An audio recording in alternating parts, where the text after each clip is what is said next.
Esta es una producción de Grupo Fórmula. Encuentra más contenido como este en radioformula.mx. Saludarla a la presidenta del Consejo Nacional del Movimiento de Regeneración Nacional de Morena, Berta Luján Uranga. ¿Cómo estás, Berta? Buenas tardes. Muy bien. ¿Tú cómo estás, Eduardo? Pues aquí encerrado. Igual. Hay que cuidarnos, no hay de otra. Así es. Tuvieron ustedes una reunión, el Consejo Nacional de Morena, hace un par de días. Llegaron a 5 acuerdos muy importantes, que es importante que para mí que la gente las conozca, para que se vea cómo están ustedes transparentando sus procesos internos. Muy bien, Eduardo, pues comentar que para todos ha sido difícil. Han sido difíciles estos meses por la cuestión de la contingencia y de que hay que quedarse en casa. Entonces, desde Morena nosotros hemos intentado como especializarnos en estas vías virtuales para poder comunicarnos con nuestra gente, pero no solo eso, sino ir tomando acuerdos ya teniendo como pues mucha urgencia de reorganizarnos frente a lo que viene, que es la elección constitucional, claro, esta tan importante del 2021. Claro. Entonces, decirle que esta reunión virtual que realizamos, que fue una asamblea ordinaria del Consejo Nacional, fue muy exitosa porque muy ordenada, tuvimos el quórum y creo que llenamos todos los requisitos para que si hay cualquier impugnación ante el tribunal, que ahora nos deben, del Tribunal Electoral, nosotros podamos tener todo muy bien integrado, de forma que no haya dudas sobre los acuerdos que tomamos. El Consejo es una instancia muy importante para nosotros. El Consejo Nacional pues tiene esa perspectiva o esa amplitud. También tenemos consejos estatales en cada uno de los estados o de las entidades. Estas son instancias de decisión, de conducción política, y son las que se reúnen entre Congreso y Congreso. Ya, en el caso de porque el Congreso es la máxima autoridad de un partido. Así es. El nuestro se reúne cada 3 años de manera ordinaria, aunque podemos hacer también congresos extraordinarios. El último que tuvimos fue en enero de este año, cuando todavía nos podíamos reunir.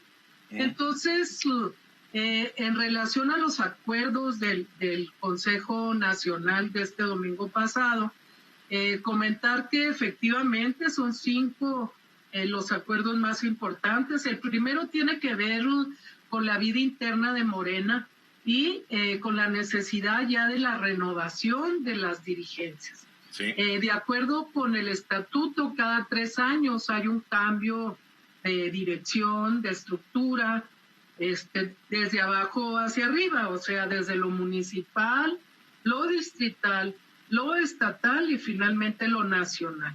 Y todo se construye así como de abajo hacia arriba.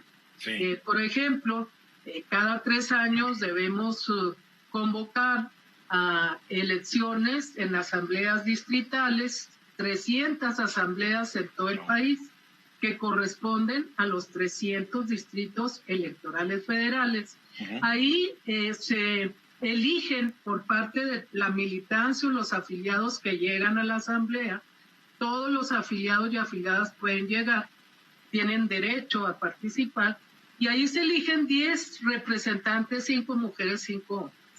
Ellos quedan como representantes en su distrito, y esto pues es muy útil en el momento de las elecciones constitucionales, pues porque nos ayudan a ordenar muy bien el trabajo. Pero a la vez, estas personas que llegan a ser 3,000, 10 por cada uno de los distritos, 300, 3,000, son el Congreso Nacional. Entonces es un Congreso muy representativo porque está ahí finalmente participando pues todos los territorios que forman parte de México. Y además, ellos también a la vez son los consejos y congresos estatales. O sea, son distritales por ese motivo, son estatales y por ese motivo son Congreso Nacional. Y son los congresos estatales y el nacional los que nombran a los comités ejecutivos, estatal o nacional. Entonces, lo que hicimos en el Consejo fue aprobar una convocatoria que emitió el Comité Nacional actual, en donde presenta ya fechas específicas para poder realizar este proceso. Sin embargo, pues ahí mismo estamos planteando que nadie está obligado a lo imposible y que si sigue la contingencia, pues no nos podemos reunir presencialmente. Entonces, ¿qué posibilidad tenemos? Pues hacerlo virtual, nada más que 300 asambleas, hacerlas virtuales, y luego lo demás no deja de tener una dificultad muy, muy grande. Es un problema de logística terrible. Exactamente. El Tribunal Electoral Federal se ha estado metiendo desde hace tiempo en la vida interna de Morena. El año pasado, por ejemplo, que iniciamos este proceso de cambio, ya llevábamos 210 asambleas en el país cuando interviene el tribunal, y por una cuestión formal de la convocatoria nos echó abajo todo el proceso y nos obligó a volverlo a repetir en 3 meses. ¿Esa es atribución el tribunal o se saltó sus atribuciones? Mire, esa atribución porque ellos atendieron distintas demandas, impugnaciones que presentó gente de dentro de Morena, que es gente, por cierto, que ha venido, que cada vez que tomamos un acuerdo, hacemos una reunión, están en el tribunal judicializando absolutamente todo. Entonces, o sea, pierden la elección y se van al tribunal. Es lo que pasa, ¿no? Eso fue lo que pasó, o sea, en las 220 asambleas que se realizaron, ahora sí que cada quien vio cómo estaba la correlación de fuerzas, y todos aquellos que quedaron abajo, pues fueron los que impugnaron, pero el tribunal le da entrada a estas impugnaciones y nos echó abajo un proceso que costó más de un mes, e imagínense los costos de realizar 220 asambleas, porque en algunos distritos son muchos municipios, ¿no? Entonces, bueno, lo que el Consejo dijo fue, pues muy bien, la convocatoria, adelante, sin embargo, estamos sujetos a que la autoridad sanitaria nos autorice. Ahora, es muy conveniente aclarar que ustedes aprobaron este punto de acuerdo para respaldar la convocatoria, 70% a favor, con solamente 21% en contra y 8% de abstenciones. Todavía no regreses, Juan, estamos aquí, seguimos en la entrevista. Gracias. A ver, perdón, es que aquí tenemos un invitado que no estaba invitado. Ya se fue. Ya se fue. Ahora, se aprueba que una estrategia de no intervención del Tribunal Electoral. ¿En qué consiste esta estrategia, Berta? Bueno, pensamos y se discutió el contenido de las últimas resoluciones del tribunal, y pensamos que se están excediendo en sus atribuciones por el tipo de sentencias que han estado planteando. Después de echarnos abajo el proceso del 19, sacan otra sentencia en donde nos están obligando a llevar a encuesta la decisión sobre quién va a tener la presidencia y la Secretaría General Nacional de Morena. Esto está totalmente fuera del estatuto, como estaba yo comentando. El estatuto es muy claro diciendo quién debe elegir y por qué y de dónde vienen esos electores. Claro. Bueno, excediéndose en sus funciones, el tribunal se mete a decirnos sin ton ni son, ¿verdad?, que tenemos que hacer una encuesta para elegir a estas dos posiciones. Y en la sentencia dice, debe ser una encuesta abierta, y nos pone plazos para realizar. Abierta es que cualquier persona con credencial de votar pueda participar, aunque no sea militante de Morena. Ese es precisamente el quid del asunto. Es terrible, porque los demás partidos van a querer torpedear su proceso. Coincidimos totalmente. Oye, Berta, tenemos que ir a un corte. ¿Te molesta aguantar unos minutos? No, regresamos, no, seguimos platicando contigo. Claro que sí. Otra es una estrategia para no permitir la intervención no justificada del Tribunal Electoral en la vida interna de Morena. Y una de estas intervenciones es donde nos fuimos a comerciales, Berta, es esta orden del tribunal de que hagan una encuesta para elegir a sus dos máximas dirigencias, pero una encuesta abierta a la ciudadanía y no solamente a militantes de Morena, lo cual muchos diríamos, ¿yo qué tengo que ver si no participo en Morena con la elección de los líderes de Morena? Así es. Era lo que comentábamos al final. El tribunal no se atrevió a decir abierta a la ciudadanía. Se quedó en abierta, encuesta abierta. Y entonces el Consejo lo que acordó fue, muy bien, la hacemos la encuesta abierta, pero abierta a la militancia de Morena. Así fue como quedó. No va a ser el Congreso, va a ser la militancia de Morena la que determine.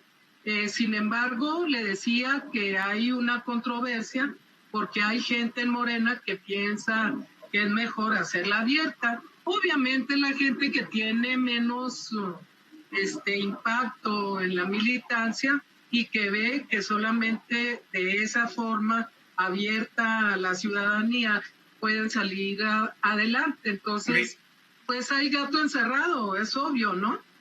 Ahora, pero de todas maneras ya nombraron ustedes la Comisión Nacional de Encuestas. Ya nombraron a 3 personas para esta comisión. Así es, la Comisión de Encuestas es la encargada de coordinar las encuestas. Es una manera de elegir, pero las candidaturas que participan en una elección constitucional como la del 21.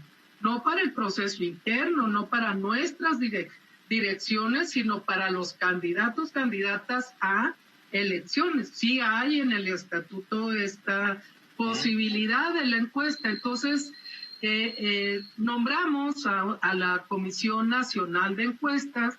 Está Pedro Miguel, un periodista conocido, Rogelio Valdespino, que es un compañero del Estado de México, e Ivonne Cisneros, que es una compañera de Jalapa. Esta comisión va a ser muy importante el año que entra, pues porque va a tener una cantidad de trabajo impresionante. Hombre, seguramente. ¿Cuántas encuestas? A ver, una pregunta. Aquí, ustedes están acordando en el Consejo Nacional la utilización del Zoom, esta plataforma, para muchos de sus trabajos. La conmemoración del 2º año del triunfo del presidente, medidas legales por la vía penal y mercantil respecto a la situación financiera y patrimonial. O sea, están ustedes, lo del Zoom me tiene perplejo y me tiene realmente impresionado porque muchos le tienen miedo a esto. Claro, así es, totalmente. Por eso le decía que en Morena es histórico, pues porque nos atrevimos a hacerlo por vía Zoom, o sea, virtual. Modernos. Y yo pienso que nos salió realmente muy bien. Primero lo que tuvimos que hacer es pedir la autorización de la Comisión Nacional de Honestidad, que es nuestro órgano jurisdiccional, y ellos nos dijeron que sí. Luego tuvimos un notario que estuvo dando, ahora sí que, fe de lo que estaba pasando, de cuánta gente entró, se inscribió. Fue muy chistoso porque cada uno de los que se registraba con su credencial de elector y una foto ahí, ¿verdad? O sea, para comprobar que soy tal persona, claro, miembro del consejo. Y luego hubo también unas, le dicen paneleadas, esto que pasa así como la fotografía y que toma todas las credenciales, ¿no? Un escaneo. Un escaneo. Entonces, bueno, pues esperamos que todo esto haya quedado bien integrado de forma que no tengamos problemas. Y el último acuerdo... Sí. El último acuerdo creo que es bien importante. Sí, que tiene que ver pues con la situación financiera. Llega un nuevo comité o una nueva presidencia a cubrir un periodo de tiempo en Morena Esto viene de enero de este año. Alfonso Ramírez Cuellar toma la presidencia y obviamente lo primero que hace es, pues, a ver, abramos el proceso de entrega-recepción. Ustedes me entregan, yo recibo. De aquí en adelante yo soy el que voy a poner mi firma. Soy el responsable de la administración de los recursos. Yo soy el que voy a tener que darle al INE la documentación y comprobar, pues, etcétera. Entonces, como en los 2 años anteriores estuvieron haciendo una serie de adquisiciones de inmuebles para que en cada entidad hubiera un local de Morena, lo que ocurrió fue pues que toda esta entrega se quedó como a la mitad, no se entregaron muchos originales, no se dio pues su... O sea, hay un desorden administrativo. Y cuando hay un desorden, pues muchas cosas se pierden o se esconden. Y entonces, pues lo que hizo el Comité Nacional, Alfonso también, fue, por un lado, pues ordenar una auditoría externa, ¿verdad? Bueno. Para esos 2 años, y además interpuso 2 recursos jurídicos, uno penal y el otro mercantil, porque se presentaron copias de 2 contratos, los 2 por una suma de alrededor de 400 millones de pesos, en donde se entrega el dinero el último día de diciembre del año pasado, y estas empresas que son de Querétaro no ponen un ladrillo, y se habla de un servicio de mantenimiento, de reparación de los inmuebles, de compra incluso de equipos de computación, etcétera, pero no se relacionan los inmuebles. Y lo curioso es que se presenta esta factura el último día de la gestión de Jacob Polensky. Y se pagan. O sea, se pagan, wow. Ah, no, claro. No, es una lana, ¿eh? Es una lana. 400 millones de pesos. Entonces, ¿qué es lo que hace el CEN? Pues le pide los originales de esos 2 contratos y no se entregan, y no se entregan, y no se entregan. Y sí se comprueba que los 400 millones salieron. Entonces, o sea, porque yo creo que, mira, esto de ¿sí? los 400 millones nos tiene que enojar, pertenezcamos o no a Morena, porque esos 400 millones llegan por la vía de nuestros impuestos. Sí es. Punto. Totalmente. Y porque Morena, su bandera es pelear contra la corrupción. Entonces están obligadísimos ustedes a investigar esto. Por eso se presentaron los 2 juicios en materia penal, en materia mercantil. Se está solicitando a la autoridad que regresen ese dinero, las empresas que lo recibieron, porque hasta la fecha no han hecho nada, no han puesto un ladrillo, no han comprado un pero también hay que preguntarle a los que pagaron por qué lo pagaron. Exacto. Bueno, el secretario de Finanzas, que fue el que hizo las transferencias, como 15 transferencias, ese día último de año de 2019, él dice, yo lo que hice fue obedecer una orden que me dio la presidenta. No, porque yo creo que parte de la descripción de su cargo no dice obedecer lo que me diga la presidenta o el presidente. Yo me imagino que la descripción de su cargo es el manejo responsable y transparente de las finanzas del partido, ¿no? Yo creo que él confió en que todo estaba bien y que la documentación vendría enseguida. La cuestión es que nunca llegó, y cuando a él se le piden los originales de los contratos, dice, es que yo no los tengo. Pues ¿de dónde sacaron a este secretario de Finanzas? Pues eso es un compañero en realidad con una trayectoria honesta. Pues sí, pero 400 millones de pesos son muchos pesos. Eso es lo que se está investigando. Ahora sí que quien resulte responsable, pero el último punto pues del Consejo fue el recibir esta información y dar el apoyo y el aval al Comité Nacional para que continúe la auditoría y que los asuntos estos jurídicos hasta sus últimas consecuencias. Qué bueno, así debe ser. Berta, mil gracias por esta plática esta tarde. Hagamos más. Yo creo que la gente quiere saber qué está pasando en lo que hoy es, aunque no le guste a muchos, es el partido mayoritario en México. Hay que saber qué pasa allá adentro. Quedamos a sus órdenes. Estamos Mil aquí. gracias. Muchas gracias por el espacio. Hasta Gracias, luego. Igor. Y qué bonito jardín. Ya te lo dije fuera del aire y lo vuelvo a decir al aire. Está bonito tu jardín. Gracias, Eduardo. Gracias. Gracias. Berta Luján. Berta Luján es la presidenta del Consejo Nacional de Movimiento Regeneración Nacional, Morena. Vamos a los mensajes y continuamos. Esta fue una producción de Grupo Fórmula. Encuentra más contenido como este en radioformula.mx.